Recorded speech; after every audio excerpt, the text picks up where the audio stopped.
long as you are here with me, I am here with you.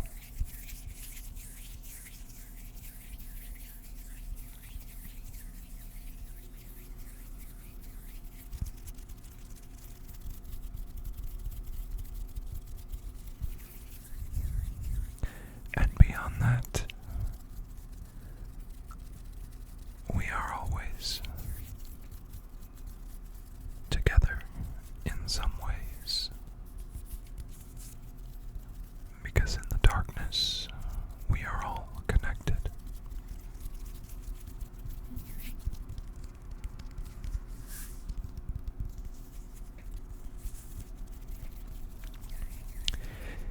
And in this video tonight, we will be once again returning to the Kalos region of Pokemon X with renewed determination to find victory against the Elite Four, to become champions of that digital world.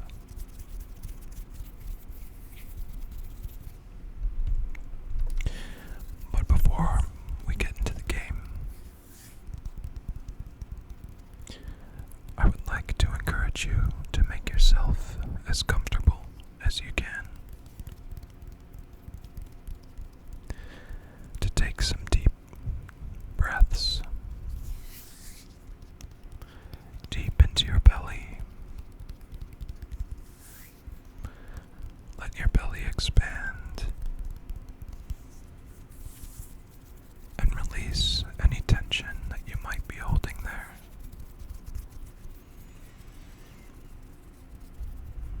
And as you fill your body with your breath, see if you can let go of any other tension that you might be holding in your brow, in your jaw, and in your neck. Let it fall deep into the ground below you.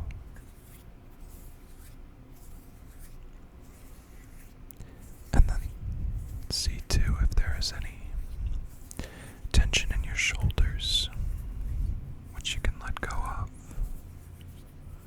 or in your back, and all the way down. Let it drop into the ground below you, so that the ghost within you may sit still and comfortable in the center of exactly where you are.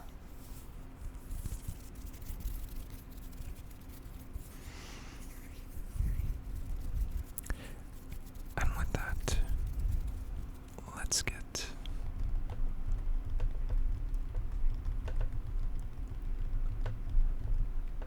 to the game.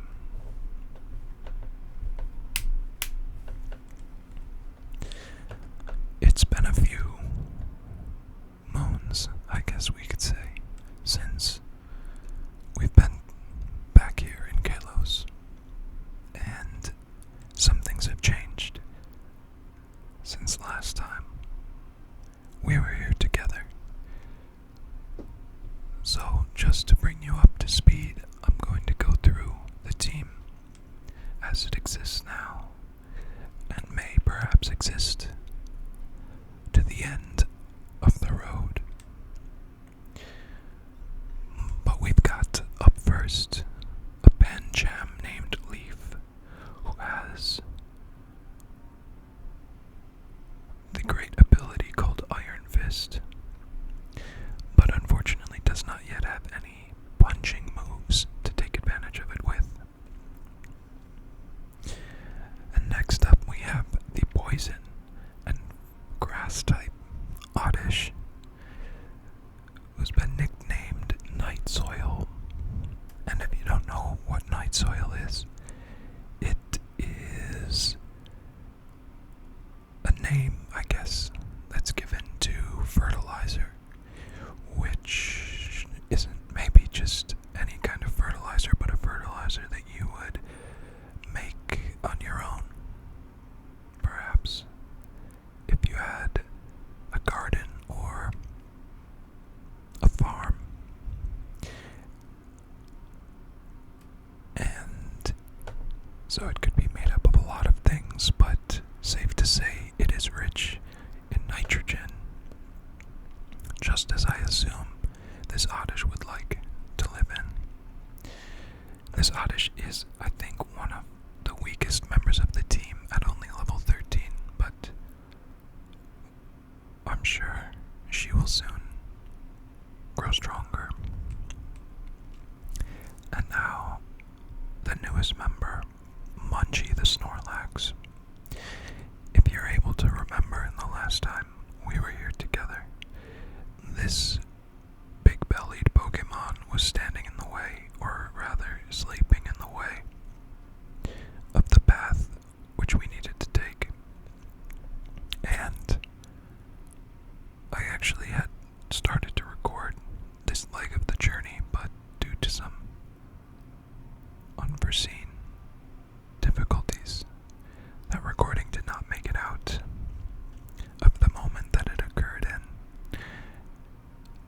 But Munchie was captured, in fact captured in a heal ball, as you can see here, with the little pink and white markings on the ball.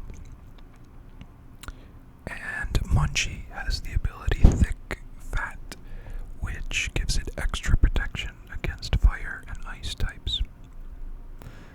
So she has not yet seen battle with this team, except of course in opposition to it. But I think she's happy to be awake and going with us. And then of course we have Frogadier, the first chosen starter in this adventure. Frogadier is a water type with the ability Torrent, which powers up its water moves when it's in trouble. And welcoming back to the team, we have Morningstar, the Fletchender. And I must thank one of you special ghosts who insisted or suggested that perhaps death by Nuzlocke did not have to be the way. And I liked that suggestion. So he is back and ready to attack. Fletchender has the ability Flame Body, which gives a chance to inflict a burn on any Pokemon which dare to touch it. And lastly, we have still with us Breeze the Kecleon. I've never explored using a Kecleon in battle very often, or at all, in my many lifetimes of playing Pokemon. So I thought it would be fun to keep her on the team, and she also is the strongest, second only, or not second, they are both at level 18, Morningstar and Kecleon. So that is the team. We have just gotten past the Snorlax and found ourselves at the breeding center.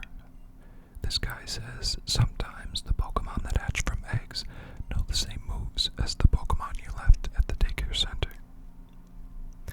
In many of my lifetimes past in this game, I did really enjoy the breeding aspect, or the hatching of eggs, and the various ways you can concoct new creations, or just transfer egg moves and certain abilities and such to the various Pokemon that you leave here. But we won't be doing any of that now because our team is already complete, at least. Oh hey, there's our friend.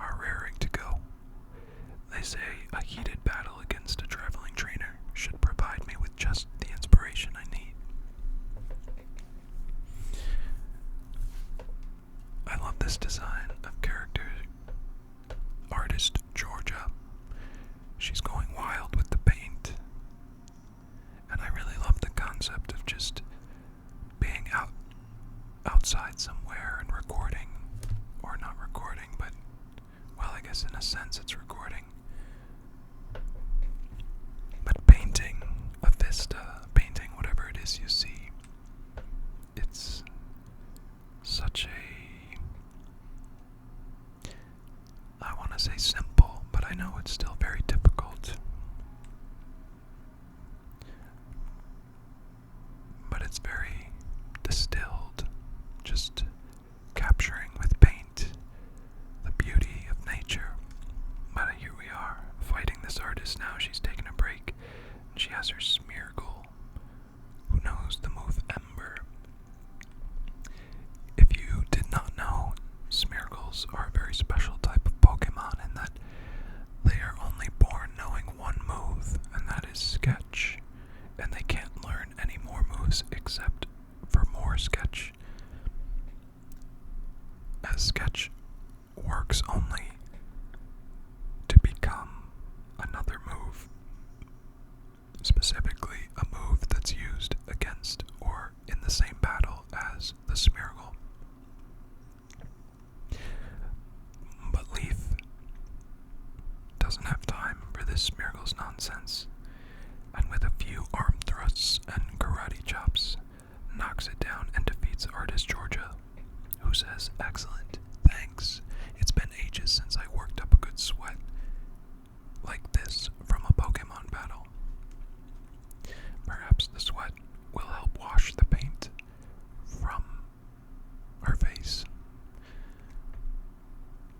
As someone who has done some amount of painting, not artistically like this, but in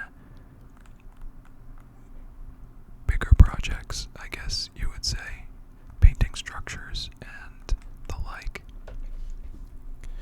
in a more industrial sense, I can say that one of the best ways to get paint off your skin, well, is to make sure that you coat your skin with something before you start painting.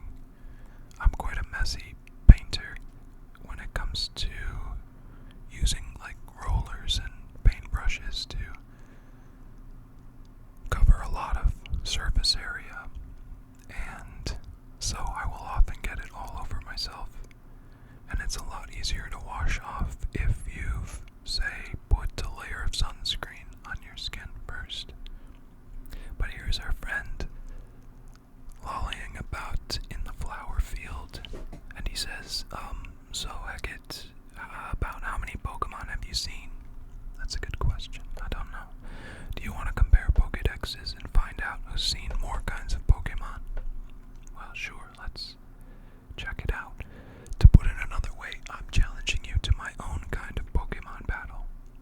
I gotcha. Yes, let's do it. So, you've seen 58 kinds of Pokemon. That's a lot more than I would have assumed. I lost. How frustrating. I'm sorry.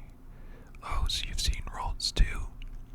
Just knowing about the same Pokemon as someone else can sure make you happy. It is true, you know, when you have similar experiences as someone else, just having any kind of basis for connection can be a reason to be happy. Here we go, we've got a couple of painters now coming up. They say, show us a magnificent display in battle to get this painting started. I guess they're deriving inspiration from this battle for their next painting. Maybe they paint together. We're challenged by the artist family, Mona and Paolo. Maybe he is her father or uncle, and they both have Smeargles. Painters can only have Smeargles, I guess. Or I suppose now they might have a Graphite Eye, the new graffiti Pokemon that debuted in Scarlet and Violet, based on the I guess it's called. And here we go. So, as I was saying with Sketch, it allows Smeargles to essentially be able to learn any move in the library of Pokemon moves. So they really could come out with anything here.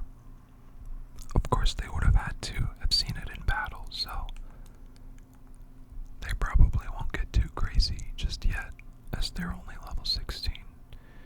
We're gonna go in with another arm thrust from Leaf, and Night Soil is going to use acid to lower the defense of the other, or it looks like acid attacks all opposing Pokemon, which is kind of cool. Leaf, oh no, before even getting to use the arm thrust, Leaf has been knocked out. But look at that. Night Soil spreads some acid that hits both the Smeargles in the face.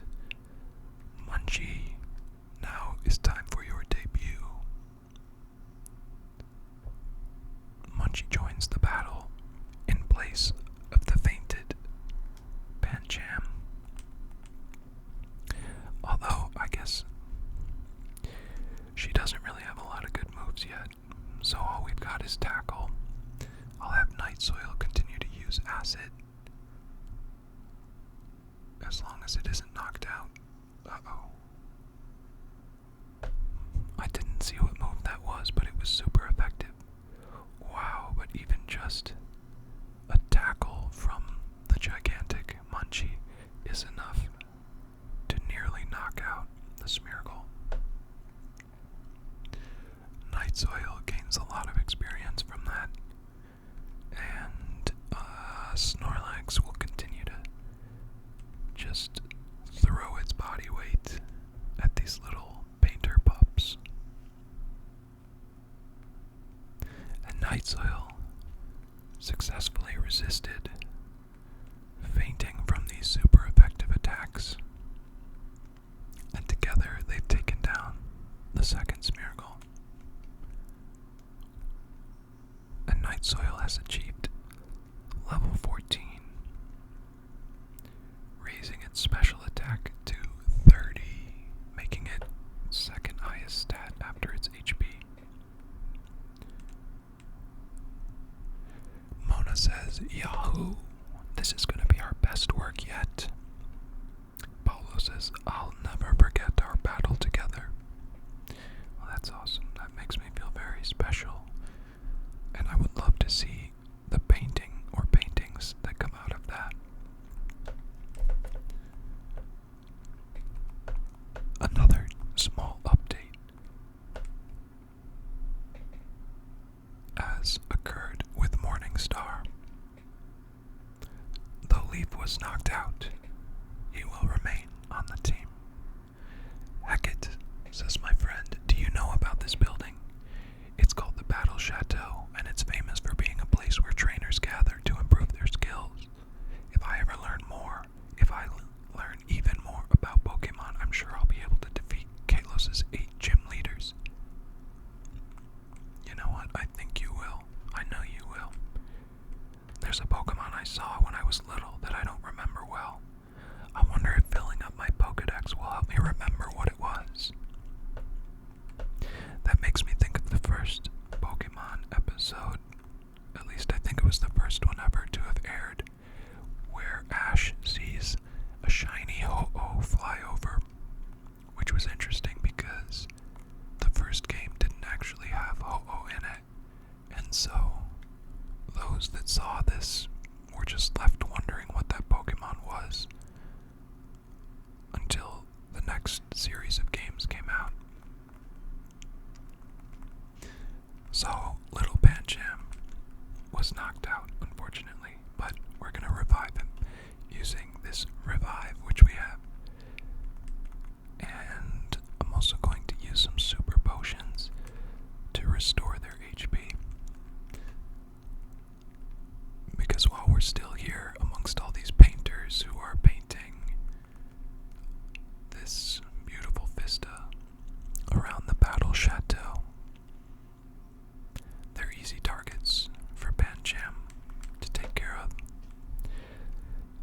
it's using Thunder Shock.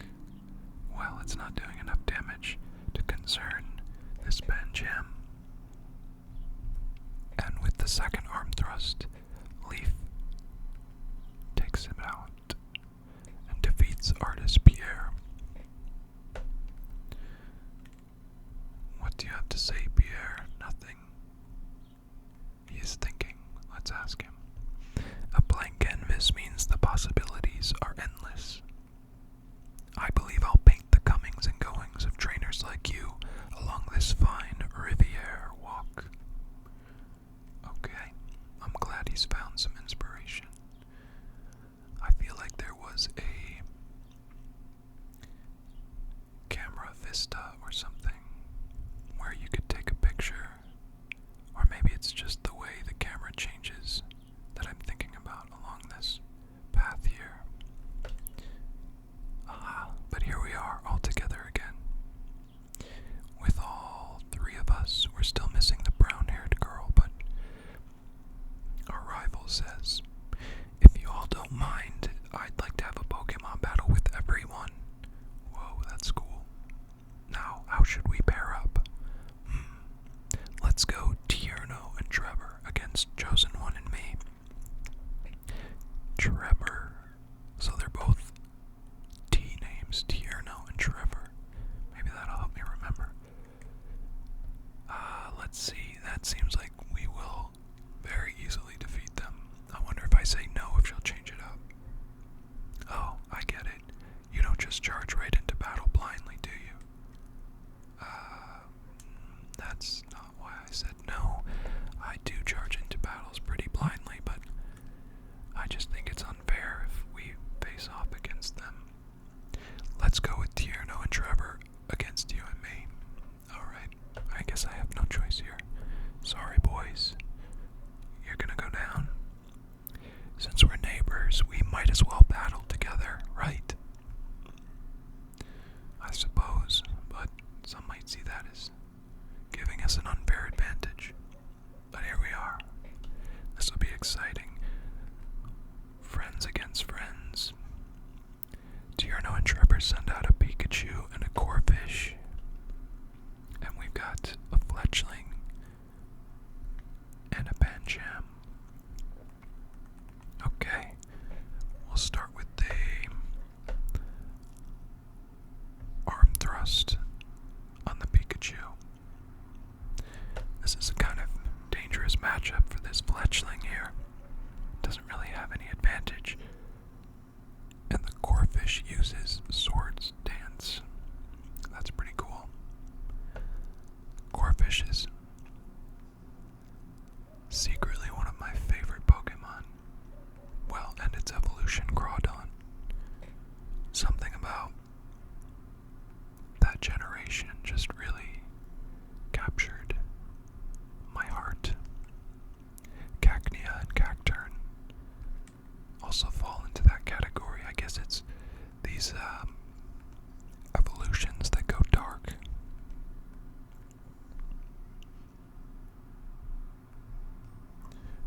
Banjam takes out the Pikachu and grows to level 14, bringing its attack stat up to 32. And Corphish uses a Vice Grip, wow, which almost knocks out Banjam.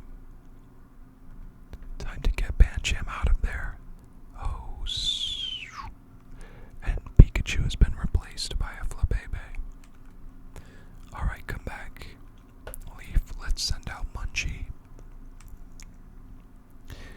Snorlax takes the place of Banjam in this 2v2 battle. Fletchling swings in with a quick attack on the newly introduced Flabébé. And Corphish continues to use its charged up Vice Grip to take down my Pokemon. It still did a considerable amount of damage, but Munchie has a lot of HP, being a Snorlax and all. Fletchling is taken down by the Corphish's Vice Grip.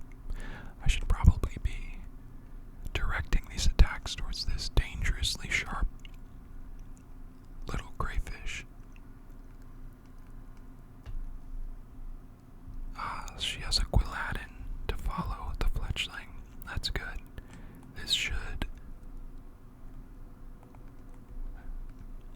this should do well against the water-type corfish. And she leads it off with a vine whip. And I suppose Gwilladin has a much higher defense than Fletchling did. It looks like it's a hard nut to crack. Munchie grows to level 16. Now you can see Snorlax, being a Pokemon that doesn't evolve, has some pretty high stats. It has no speed to speak of, but its attack is already at 42. Its HP is higher than any of the other Pokemon on the team, and its special defense is also really good. And Tierno says, "Whoa, now that was a nice move." Trevor says, "So you can't learn everything just from the Pokedex, I see." And we clutch our fists in victory. I mean, yes, you will have to battle Trevor in order to become a better battler. My neighbor says, "It sure is interesting to see how different each trainer's style is." Well, I guess we should head off to Ambrette Town now. Okay, Ambrette Town. Let's go. See, this is what I was thinking of. They do have little picture vistas about the photo spot. The signboard indicates a photo spot. You can call Phil, the photo guy, over, and he will take photos for you. Do you want to call over Phil, the photo guy? No, that's okay, Phil. You stay where you are. In the next generation of games that take place in Alola, your Pokédex takes the pictures for you. But I don't think there's any reason for us to snap a photo just now. Let's see what this says. Connecting cave ahead. This is the shortcut to Silage City, or Silage City. The Ambrette Town shortcut is southwest of here. Okay, great. I'm glad I read that sign and did not go into the cave unnecessarily.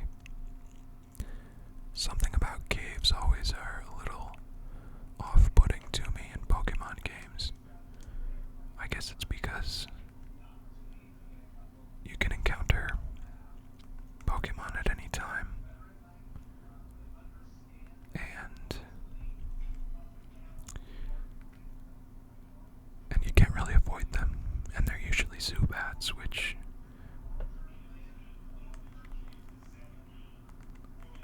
can be difficult to take down. You may hear some extra voices at the moment, but I do not live alone in this small dark corner, so I can only control a tiny space within it and the noises there. I'm looking at if I should teach any of these Pokemon cut. As I can see here, this leaf or this bush could be cut down. Maybe I should teach it to our special normal type. I was going to see if Snorlax could learn cut, but I guess it can't. Breeze can, though.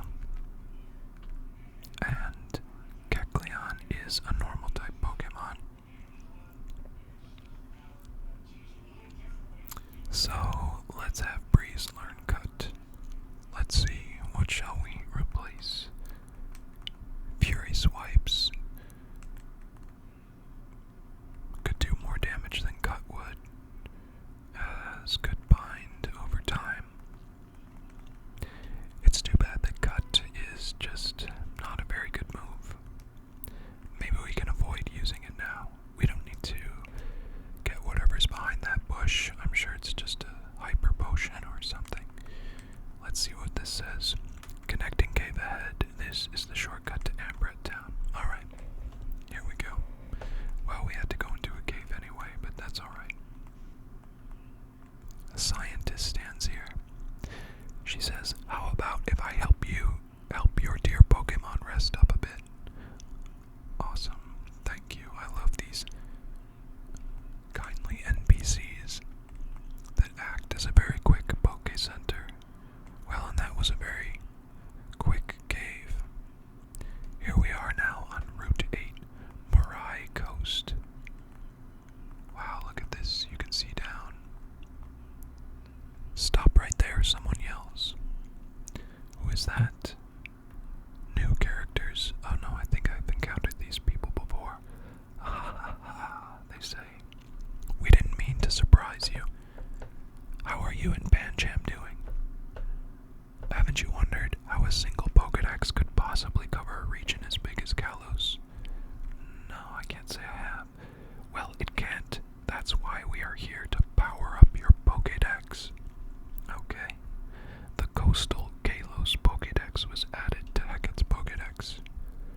remember, this game has the special EV training in the lower screen.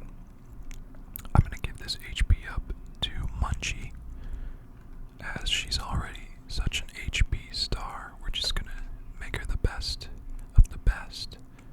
But you can see down here, Kecleon has been tapping on this punching bag, and if I give it a little help, it will sometimes discover these other bags, which I can trade it out for. I guess I got 2 of these now. This is the soothing bag. Makes a Pokemon slightly friendlier toward its trainer. Sure, we'll have Kecleon tap on the soothing bag. Now, the soothing bag isn't going to raise any EVs, but there are examples, other bags that will raise specific stats. Look at this, we've encountered a Drifloon high up on this coastal pathway amongst the rocks, the grass. Now, Drifloon, being a ghost type, is immune to fighting and normal, so Pancham can do precious nothing here. Munchie, however, knows a ghost type move, so we're gonna send her out to pop this balloon. Whoa, Drifloon used something. Focus energy, maybe. And a gust, whipping some wind around big Snorlax here. Wow, it didn't do as much damage as I thought, this lick attack. And Drifloon uses Minimize to make it harder to attack. But not hard enough. It survived. And it avoided the second or third attack. Here we go. Another gust, which is not doing very much. And another lick takes down the Drifloon. It probably would have been smart to try to catch that Drifloon just now. Oh, hey, here we go. Leaf has grown to level 15 and wants to learn Comet Punch.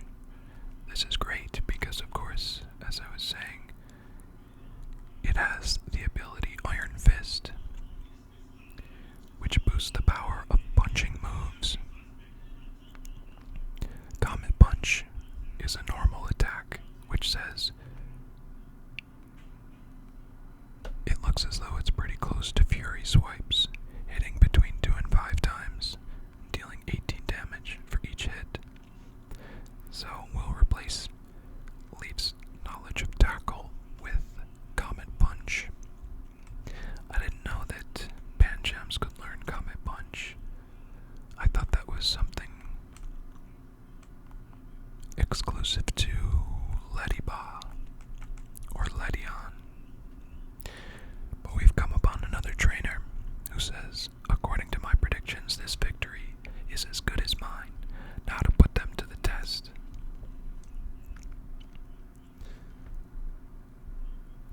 Rising Star Rise, or Reese. I'm not really sure how to pronounce that name. Leaf starts off the battle again with its Leaf facing a mirror match against another Pancham.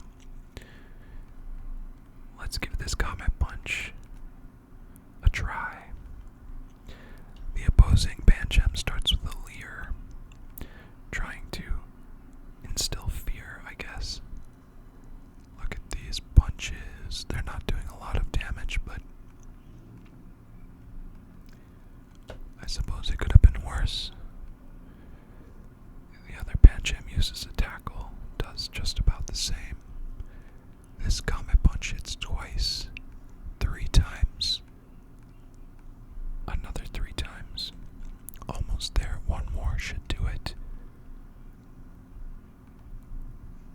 The opponent uses Arm Thrust, which of course it gets a stab bonus for. But I think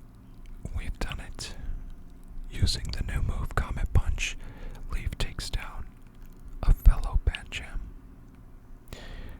and Reese sends out a Goldeen to replace it. We could keep going here with Pancham, but he's a little weak, and I think it's time for Night Soil to have another chance to gain some experience. And what better than against a water type, to which it has resistance and effective attacks. But oh no, the water pulse has caused Night Soil to feel confused, and Goldeen is smart and knows the move back. Well, this did not work out well for Night Soil. In fact, I think I'm going to switch it out again and send out Munchie. Goldeens have always learned the move back, which gives them a good advantage against their grass type opponents who otherwise would have carte blanche to destroy them with. Again, the water ball's move confuses, and so Munchie sits doing nothing except hurting itself and taking more water damage. Still confused, finally a tackle gets through and does a significant amount of damage to the opposing Goldeen. Let's hope we can get another one in there. It's really impressive how a simple tackle from this Snorlax is enough to take down more than half of this Goldeen's HP. Munchie snaps out of confusion just in time to squash the Goldeen. Everybody gets a little experience. Night Soil grows to level 15 and wants to learn Stun Spore. I think this would be a good move to get, so perhaps we'll replace Sweet Scent with Stun Spore. I do love having a Pokemon with Sweet Scent because it allows us to attract hordes in the grass, but that's something that is more useful or more applicable when one is searching for shiny Pokemon. And that is not the goal here, at least not now, at this leg of the journey.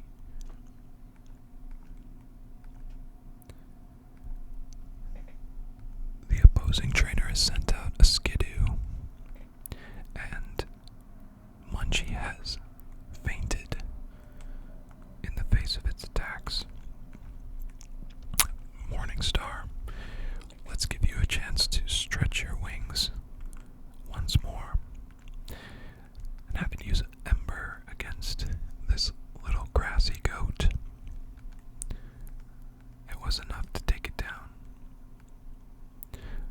Of course, Ember is not the ideal move for a Fletchinder because it uses its special attack, and I believe that the Firebirds are a normal attacker, or much better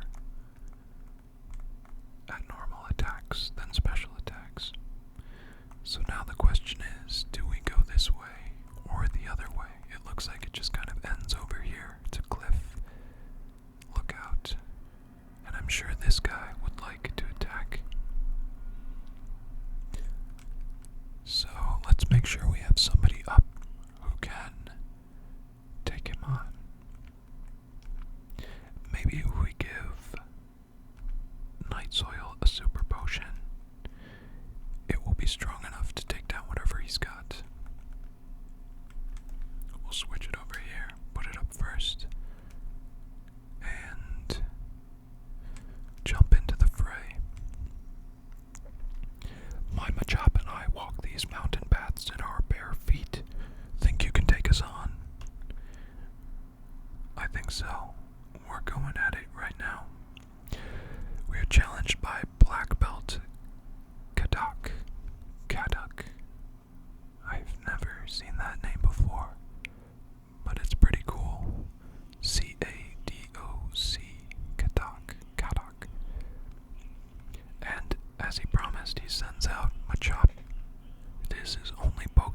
So maybe if we paralyze it, we'll do alright. And he used a karate chop, which is not very effective against Oddish because poison types have a certain amount of resistance to fighting. The Machop is now paralyzed and infested with some kind of tiny swarm of insects that Night Soil carries around in its leaves. And now we'll follow with an acid attack to hopefully... Wow, this Machop really was not expecting such a troubling battle. Paralyzed, infested, drenched with acid. It's quite a torturous experience, I imagine, for this poor fighter.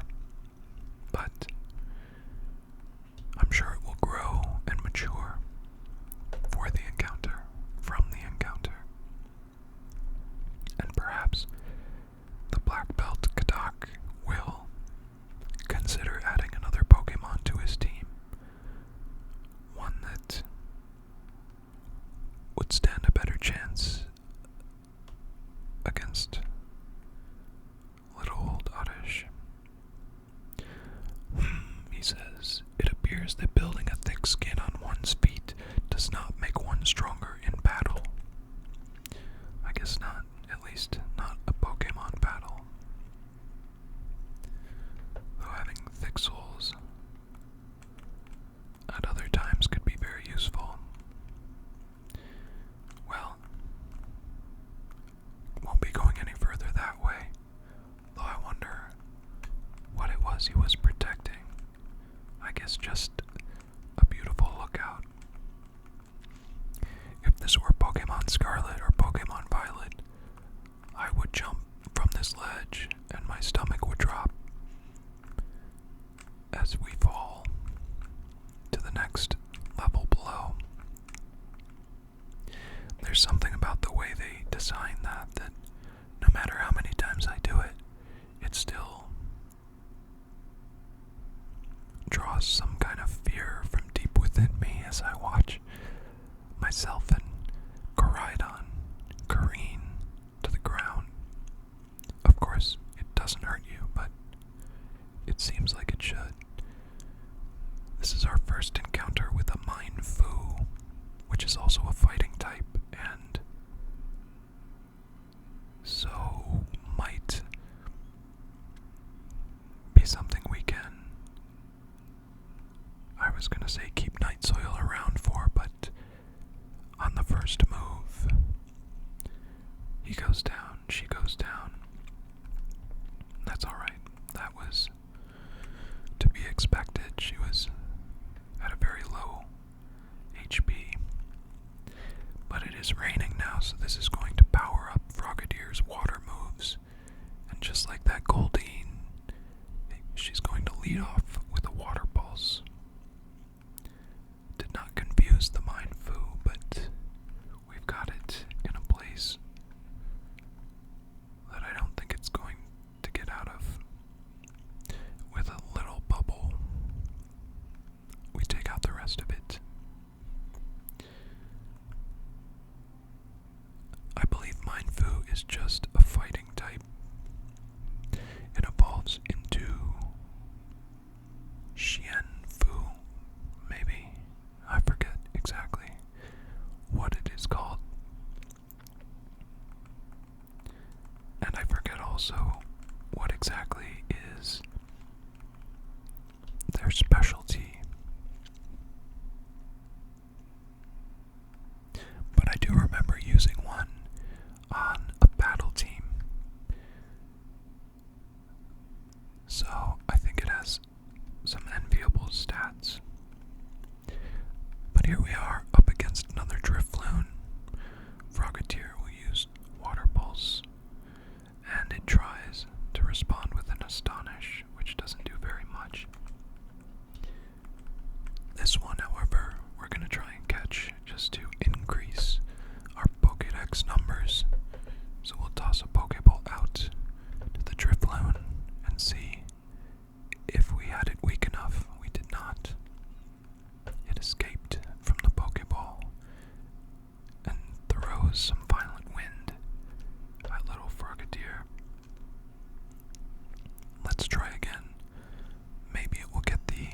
message that we would like to know more about it rather than just knock it out.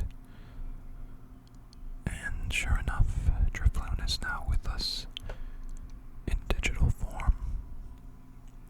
And Frogadier still gains experience and grows to level 17. As does Leaf, who is now level 16. And the Pokédex entry is filled in for Drifloon. Drifloon is the balloon Pokemon, a ghost and flying type Pokemon. It says, a Pokemon formed by the spirits of people and Pokemon. It loves damp, humid seasons. So this isn't one of those scary index entries for Drifloon. I know there are some that say it likes to carry off children or something like that, but this is a nice one. A non-scary one, but we're sending it to the box. I don't actually want to train with it. Now we have one of these tricky puzzles, which we have to figure out to cross this area. But how do we jump over onto it? I guess we go this way. Okay. Hopping along these bags.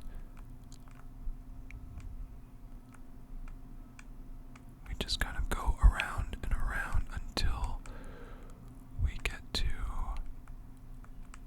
Aha! It looks like what I need to do is come this way. Now we can go this way. Will this get us at least a leaf stone? Wow, that actually is incredibly important.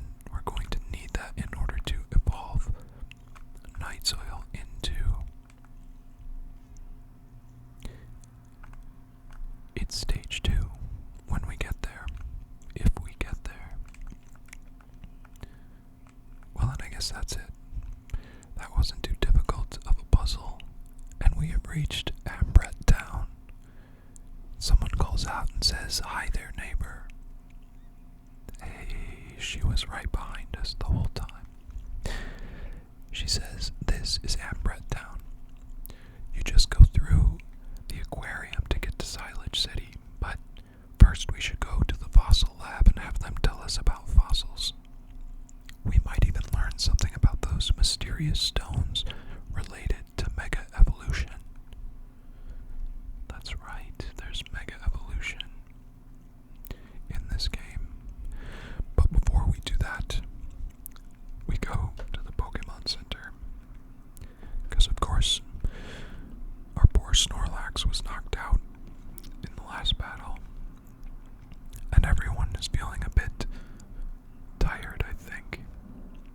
Except for Kecleon, who really didn't do any battling this last few times, but we'll just encourage it to finish tapping out this little punching bag down here. And you'll see it would do this on its own, but it takes a lot longer if I sort of help motivate it, add some punches of my own. Eventually, and by eventually I mean very quickly now, it will deliver the final blow to this bag and increase whatever the bag gives, which in this case is just its level of friendship. The little blurb above the bag says, "These fists tell a story, and it's a story of love and friendship." Well, I really would have figured it would have done this now, but maybe it replaced it with another one. I think it... No, it didn't. Let's boost our bonds with muscles. It's time to bloom. I would love if I had Pokemon to encourage me to do more physical training with. I'm lucky that in some ways lucky that I live in a place that requires a lot of daily movement just to get around, as finding the motivation or inspiration to go to a gym can be more difficult to come by. But there we are. Kekleon has become a bit friendlier. And that's how that works. But now that we have trained, gained experience, and made it to a new town, I'm going to put the bookmark into this journey